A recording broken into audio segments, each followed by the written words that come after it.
Hello friends, നമസ്കാരം. നമ്മുടെ Kerala T V സീരിയലിലേക്ക് എല്ലാവർക്കും സ്വാഗതം കേട്ടോ.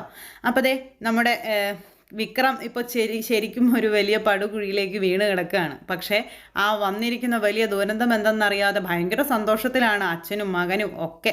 വിക്രത്തിനെ വിറ്റ് തിന്നാൻ കഴിവുള്ള പെണ്ണാണ് ശരണ്യെന്ന് തിരിച്ചറിയുന്നതോടുകൂടി അത് അവിടെ അവസാനിക്കും. ഇനിയിപ്പോൾ വിക്രം പട്ടി പണിയുന്നത് പോലെ പണിയെടുക്കേണ്ടിയും വരും. കാരണം വിക്രത്തിന് ഏതൊക്കെ വഴികളിലൂടെ അവൾ കയറ്റി വിടുമെന്നൊന്നും പറയാൻ പറ്റില്ല. അപ്പം അങ്ങനെ രസകരമായ രീതിയിൽ രാജകുമാരനും രാജകുമാരൻ്റെ അച്ഛനും ജീവിതം ഇങ്ങനെ ആസ്വദിക്കാനായിട്ട് അങ്ങനെ ഇരിക്കുന്ന സാഹചര്യത്തിലാണ് തനിക്ക് എല്ലാവരെയും കിട്ടിയതിൻ്റെ സന്തോഷത്തിൽ തൻ്റെ ഭഗവാനോട് നന്ദി പറയാനായിട്ട് CS ഭാര്യയും കൂട്ടിക്കൊണ്ട് പോകുന്നത്. അത് അതിനേക്കാളും വലിയൊരു രസകരമായ രീതിയിൽ കാര്യങ്ങളിലേക്ക്. അങ്ങനെ തനിക്ക് എല്ലാ നന്മകളും തന്ന ഭഗവാനെ കാണാനും അതുപോലെ തന്നെ രൂപയുമായി മുന്നിട്ട് ഒരുമിച്ച് പോയി അദ്ദേഹത്തിൻ്റെ മുന്നിൽ നിന്നുകൊണ്ട് പ്രാർത്ഥിക്കാനും അദ്ദേഹത്തിനെ നേരിട്ട് കണ്ട് ആ ഒരു നന്ദി അറിയിക്കുമ്പോൾ അദ്ദേഹത്തിനുണ്ടാക്കുന്ന സന്തോഷം ഇതൊക്കെ മനസ്സിൽ കണ്ടുകൊണ്ട് നമ്മുടെ രൂപയോട് സംസാരിക്കുകയും ഒക്കെ ചെയ്യുക CS. അങ്ങനെ രൂപയും CS കൂടെ വളരെ സന്തോഷത്തോടു കൂടി അവരുടെ ജീവിതം ഇനി ആരും അറിയാതെ മുന്നോട്ട് കൊണ്ടുപോകാൻ തീരുമാനിക്കുന്നു. ഈ ലോകത്ത് എല്ലാം കിട്ടിയവരിൽ ഒരാളാണ് നമ്മളെന്നും എല്ലാം സൽസ്വഭാവങ്ങളുമുള്ള മക്കളെ നമുക്ക് ഈശ്വരൻ തന്നു തുടങ്ങിയ കാര്യങ്ങളൊക്കെ അവർ രണ്ടുപേരും കൂടി അവിടെ നിന്ന് ഇങ്ങനെ പറയുന്നൊക്കെ ഉണ്ടായിരുന്നല്ലോ. അങ്ങനെ അവർ രണ്ടുപേരും കൂടി ഈ കാര്യമൊക്കെ സംസാരിച്ചുകൊണ്ടിരിക്കുന്നു. ഇനി ഭഗവാനെ ചേർത്ത് നിർത്തുക എന്നുള്ളത് മാത്രമാണെന്നും ഭഗവാനോട് നന്ദി പറയുക എന്നുള്ളതാണ് നമ്മളുടെ കടമയെന്നും പറഞ്ഞ രണ്ടുപേരും ആ ഒരു ഇതിലേക്ക് പോകുന്നത്. ഈ സമയത്ത് ഇവർ രണ്ടുപേരും ആ സ്ഥലത്തെത്തി അമ്പലത്തിൽ പോയി അവർ തൊഴുത് വഴിപാടുകളും കാര്യങ്ങളും എല്ലാം കഴിപ്പിച്ച് മക്കൾക്ക് വേണ്ടുന്നതും അവർക്ക് വേണ്ടുന്നതുമായ കാര്യങ്ങളെല്ലാം നടത്താൻ തീരുമാനിച്ച അമ്പലത്തിൽ എത്തുന്ന സമയത്ത് രാഹുലിനെയും അതുപോലെ തന്നെ മനുവിനെയും കാവടി എടുപ്പിക്കാനുള്ള ആ ഒരു തയ്യാറെടുപ്പുകളും കാര്യങ്ങളും ശാരി നടത്തുക. ഈ സമയം നമ്മുടെ രാഹുലിന് ചെറിയ പ്രശ്നങ്ങളൊക്കെ ഉണ്ടായിരുന്നല്ലോ എന്നുള്ള കാര്യങ്ങൾ ഇങ്ങനെ നേരത്തേക്ക് മനു ഇവരുടെ മുന്നിൽ അവതരിപ്പിച്ചു.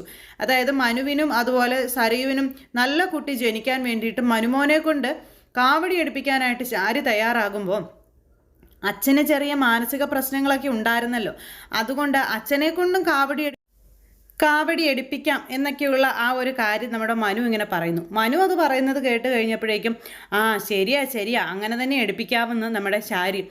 എനിക്ക് കുഴപ്പമൊന്നുമില്ല, എനിക്കെന്ത് മാനസിക പ്രശ്നം, ചുമ്മാ ആവശ്യമില്ലാത്തതൊന്നും പറയരുത്, ഞാൻ കാവടിയൊന്നും എടുക്കുന്നില്ലെന്ന് പറയുമ്പം അയ്യോ അച്ഛൻ അങ്ങനെ പറയരുത്, അച്ഛൻ കാവടി എടുക്കണം, അച്ഛൻ കാവടി എടുക്കുന്നത് ഞങ്ങൾക്കും കൂടെ നല്ലതല്ലേ, അതുകൊണ്ട് അച്ഛൻ്റെ ഇപ്പോഴത്തെ പ്രശ്നങ്ങളൊക്കെ മാറും, അച്ഛൻ ഒരു കാര്യം ചെയ്യുക, അച്ഛൻ കാവടി എടുത്തോ, അച്ഛൻ കാവടി എടുത്തു കഴിഞ്ഞിട്ടുണ്ട് പിന്നെ എന്താ പ്രശ്നം, അച്ഛൻ ഒന്നും ഓർത്ത് ടെൻഷൻ അടിക്കേണ്ട, അച്ഛൻ കാവടി എടുത്തോ എന്നും പറഞ്ഞുകൊണ്ട് മകൻ ഇങ്ങനെ നിർബന്ധിക്കുന്നു. അപ്പോൾ ഈ ശാരിയും അത് പറയുമ്പോൾ ഒന്നും പറ്റാത്തൊരവസ്ഥയിൽ രാഹുൽ ഇങ്ങനെ നിൽക്കുക. എന്തൊരു കാര്യമാണോ എന്തോ, എന്തെങ്കിലും കാര്യമുള്ള കാര്യമാണോ അതുമല്ല. അങ്ങനെ രണ്ടു കൂട്ടരും മനസ്സില്ലാ മനസ്സോടെ കാവടി എടുക്കാൻ തയ്യാറെടുക്കുന്നു. ശാരിയാണെങ്കിൽ എല്ലാത്തിനും മുൻകൈ എടുത്ത് കൂടെയുണ്ട്. അങ്ങനെ ഭഗവാന്റെ മുന്നിൽ പോയി കാവ്യ വേഷമൊക്കെ ധരിച്ച് ഇവർ വന്നിങ്ങനെ നിൽക്കുന്നു. അപ്പോഴേക്കും കാവടി എടുത്ത് അവിടുത്തെ ആ പൂജാരി എടുത്ത് ഇവരുടെ കയ്യിലേക്ക് കൊടുത്തു. എന്നിട്ട് മനസ്സൊക്കെ ശുദ്ധമാക്കി ഭഗവാനോട് മനസ്സിലെ ആഗ്രഹങ്ങളൊക്കെ പറഞ്ഞ് നല്ല മനസ്സോടുകൂടി പ്രാർത്ഥനയോടുകൂടി ഈ ഒരു അമ്പലത്തിന് വലം വെക്കണമെന്നൊക്കെയുള്ള കാര്യങ്ങളൊക്കെ അദ്ദേഹം പറഞ്ഞു കൊടുക്കുക.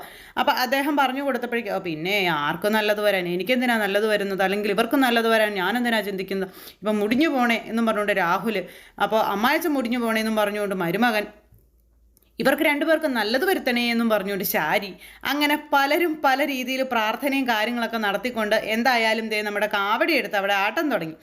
അങ്ങനെ കാവടി ആടി വേണം ചുറ്റി നടക്കാനെന്നൊക്കെ പറഞ്ഞ് കാവടി എടുത്ത് ആടി അവരിങ്ങനെ പോകുക. ഓരോ ആട്ടം കഴിയുമ്പോഴും മരുമകനും അമ്മായച്ചനും പല്ല് കർമ്മി പിടിച്ച് അങ്ങോട്ടും ഇങ്ങോട്ടും നോക്കുന്നൊക്കെ ഉണ്ട് കേട്ടോ.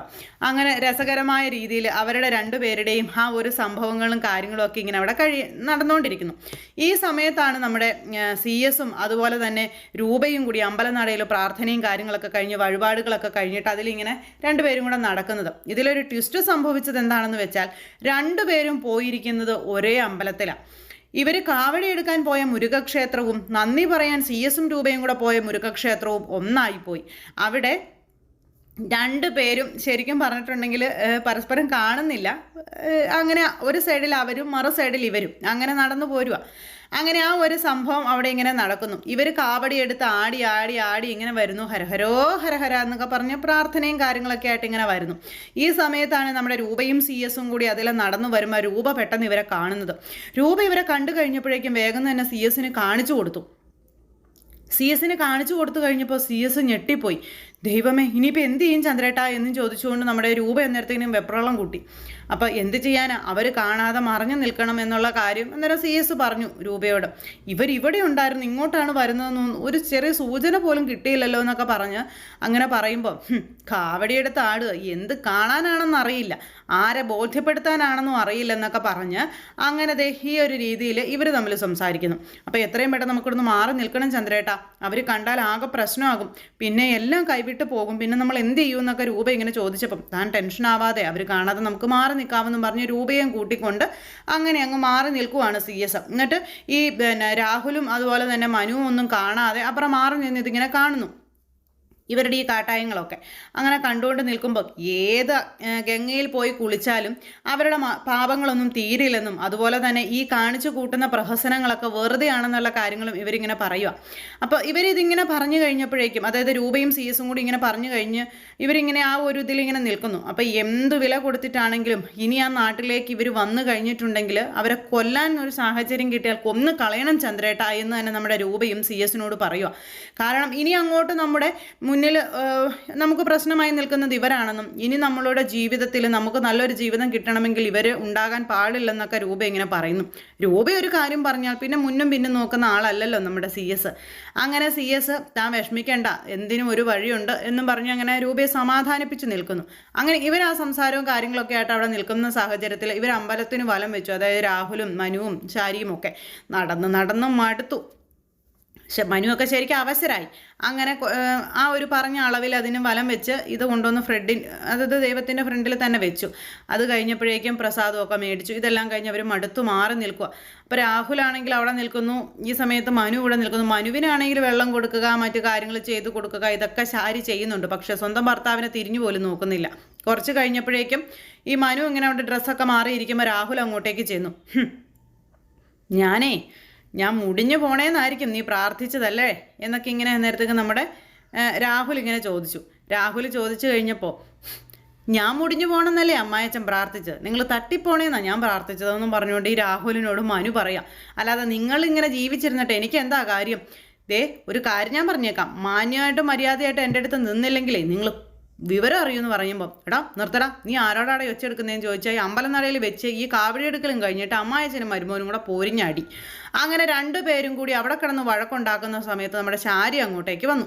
ശാരി വന്നു കഴിഞ്ഞപ്പം ഇത്രയും നല്ല കാര്യങ്ങളൊക്കെ ചെയ്തിട്ട് ഇപ്പോഴും നിങ്ങൾ തമ്മിൽ അങ്ങോട്ടും ഇങ്ങോട്ടും തർക്കിച്ച് നിൽക്കുകയാണ്, എന്താ നിങ്ങൾക്ക് പറ്റിയതെന്ന് ചോദിച്ചപ്പോൾ എന്ത് പറ്റാൻ, ഒന്നും പറ്റിയില്ല അല്ലേ അച്ഛാ, ഞങ്ങൾ ഈ കാവടി എടുത്തതിനെ പറ്റിയൊക്കെയുള്ള ഒരു കാര്യങ്ങളൊക്കെ എങ്ങനെ നിന്ന് സംസാരിക്കായിരുന്നു അല്ലേ അച്ഛാ എന്നും ചോദിച്ചുകൊണ്ട് മനു ഇങ്ങനെ അവിടെ കിടന്ന് ഉരുണ്ട് കളിക്കുമ്പം അതെ എന്നും പറഞ്ഞുകൊണ്ട് രാഹുൽ എന്നാൽ പിന്നെ ഇനിയും ഇവിടെ നിൽക്കേണ്ട കാര്യമുണ്ടോ, നമുക്ക് പൊയ്ക്കൂടെ എന്ന് ചോദിച്ചു രാഹുലെ.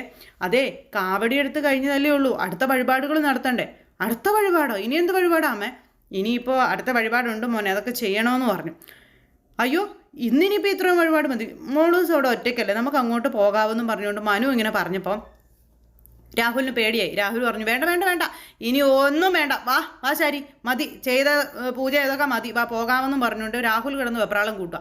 അല്ലെങ്കിൽ എന്തൊരു നല്ല കാര്യത്തിന് പോയാലും ഈ രാഹുലേട്ടൻ എപ്പോഴും ഇങ്ങനെയാണെന്നും പറഞ്ഞുകൊണ്ട് ശാരി അന്നേരം അവിടെ കിടന്ന് ദേഷ്യപ്പെട്ടു. അങ്ങനെ ഇവർ തമ്മിലുള്ള ആ ഒരു അഡ്ജസ്റ്റ്മെൻറ്റും കാര്യങ്ങളും ഒക്കെ അവിടെ നടക്കുന്നു. അങ്ങനെ എന്താ പറയുന്നത്, ഒരു തലനാരിഴയ്ക്കാണ് ഇവർ പരസ്പരം, അതായത് ഈ CS രൂപയും ഈ രാഹുലും ഒക്കെ തമ്മിൽ കാണാതെ പോയത്. അപ്പോൾ അങ്ങനെ അതിവിദഗ്ധമായി രാഹുലിൻ്റെ കൈകളിൽ നിന്നും CS രൂപയെ സംരക്ഷിച്ച് അവർ രക്ഷപ്പെട്ട് മാറി നിൽക്കുക. അവർ മാറി നിൽക്കുന്ന സാഹചര്യത്തിൽ ഇവിടെ നമ്മുടെ വിക്രത്തിൻ്റെ ജീവിതത്തിൽ കൂടുതൽ കാര്യങ്ങളൊക്കെ ഇങ്ങനെ സംഭവിച്ചുകൊണ്ടിരിക്കുന്നു. അപ്പോൾ ആദ്യത്തെ ദിവസം ഒരു കുഴപ്പമില്ല, രണ്ടാമത്തെ ദിവസം വലിയ കുഴപ്പമില്ല, മൂന്നാമത്തെ ദിവസം അതങ്ങനെ ആവില്ലല്ലോ. ശരണ്യ എന്ന് പറയുന്നവൾ അവളുടെ യഥാർത്ഥ സ്വഭാവം പുറത്തെടുക്കാനുള്ള വ്യഗ്രതയോടുകൂടി അങ്ങനെ ഇരിക്കുന്നു. അപ്പോൾ ഓരോ കാഴ്ചകൾ കാണുമ്പോഴും വിക്രം ഞെട്ടി നിൽക്കുക. കാരണം ഒരിക്കലും ഒരു പെണ്ണുങ്ങൾ ഈ പറയുന്ന ശരണ്യെ തേടി വരുന്നില്ല, എല്ലാ ആൺസുഹൃത്തുക്കളും. അപ്പോൾ ഈ വിക്രത്തിന് യാതൊരു വിലയും കൊടുക്കാതെ കൂട്ടുകാർക്കൊപ്പം തൻ്റെ സൗകര്യങ്ങളനുസരിച്ച് തൻ്റെ ആ ഒരു ഇഷ്ടങ്ങളനുസരിച്ചൊക്കെ ഇങ്ങനെ നടക്കുന്ന ശരണ്യ. അങ്ങനെ വിക്രത്തിന് ഇതെന്നെ സംഭവം എന്ന് മനസ്സിലാകാതെ ഇങ്ങനെ നിൽക്കുന്നു.